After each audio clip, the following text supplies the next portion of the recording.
حال داری چې د مسلمان عیب دیولی د نه خوراوما پاره باندې پرده واچوا. حدیث مبارک کې راځي من ستر مسلمن ستره الله علیه. چا چې په یو مسلمان باندې پرده واچول نو الله تعالی په د باندې پرده واچي. ذکر انسان کمزور دی او د هر چا نه چې نه غلطي کیږي او په هر چا کې عیبونه نشتا.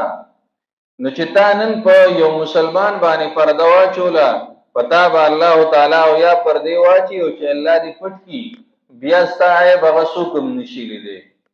نو په دې خیال باندې چې زما عیبونه د خلکو د نظر نه پټ شي د چا عیب هغه بیانوم او خوروم.